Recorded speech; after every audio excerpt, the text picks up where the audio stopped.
video was brought to you by G2A.com for cheap games, MSP and PSN codes. And powered by Elgato Gaming. For the best gameplay capture out there, pick up an Elgato capture card today. Links in the description.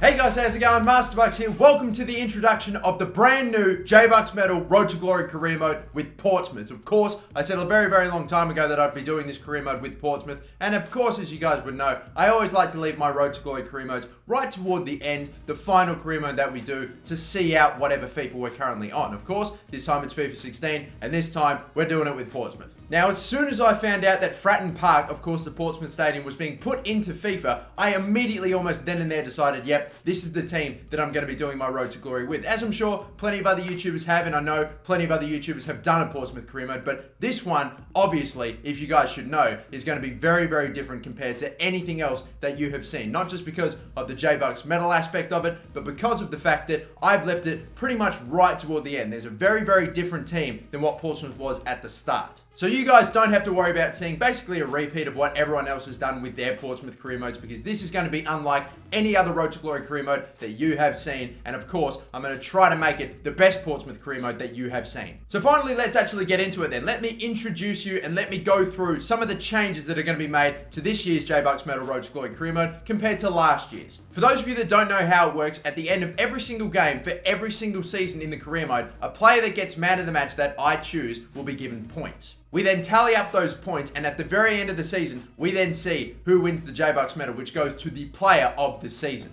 Now, one of the changes that we're making from last year, of course, is that the man of the match for every single game was given a vote. Now, instead of being given a vote, they will be given points. Now, the reason for this change is this. Let's say, for example, a player has an absolutely amazing game, scores a hat-trick, gets a bunch of assists, and basically has the game of their career. They would only get, in the previous career mode, or in the previous year, just one vote. And now let's say we have another game where the whole team is awful, we lose 3-0, nothing works for us, someone's going to get man of the match. That person would still get one vote. So basically equal the amount of value to the player that had an absolutely amazing game compared to a player that had a really, really bad game, or the least shittiest game. So basically this change now means that if you have an absolutely amazing game and you get like a 9.2 or a 9.3 rating, you then get 9.3 points. If you have a very, very bad game, but let's say you still get like a 6.2, you get 6.2. So now the level of your performance comes into how much you score. Another change that's being made, considering the fact we're doing this with a 4th tier team and there's only 4 or so months left to go in FIFA 16's life cycle until the next game comes out, 4 or 5 months,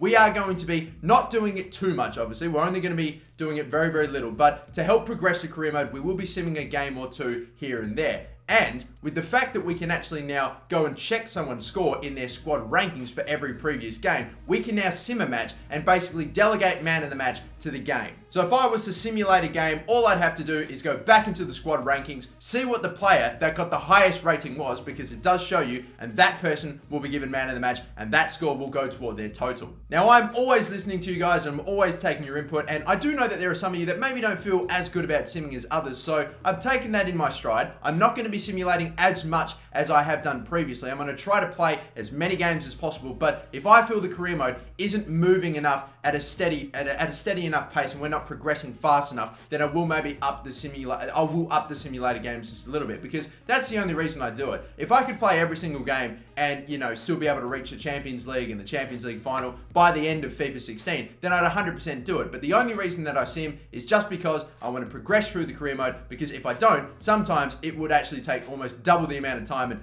double the amount of episodes to get to the exact same spot. Okay, so moving on, of course, at the end of every single season, we then do the little J-Bucks medal ceremony where I go through all the last couple of votes and I reveal to you who wins the J-Bucks medal, who is the player of the season for that season. And of course, we go through and give awards like most consistent player, best young player. We've got, of course, top goal scorer, the golden boot recipient, goal of the season, save of the season, assist of the season, and all that stuff. We go through that at the end of every single season. And of course, like I said already, we reveal the winner of the J-Bucks medal. And finally, guys, for the very first season, I'm not sure if I'm going to do it for the whole series, but I will be trialing it in the first season. I'm going to be doing a fan-voted Player of the Season award. So you guys can get to vote as to who you thought got man of the match for every single game that I play per episode. Pretty much what this means, guys, is when I upload a brand new episode of the Portsmouth Career Mode, I will also, on my Twitter, have polls for every single game that I played in that episode. I'll have the top 4 best players from that game, and you guys can get to vote for who you thought was the best player in that game that I played. And at the end of the season, we'll not only have a J-Bucks medal to hand out, but we'll also have the fans player of the season. So we'll get to see who the J-Bucks medal winner is and who you guys thought was the player of the season. So I'm going to be trialing that in the first season. We'll see if we continue on in the second, and third, and fourth, and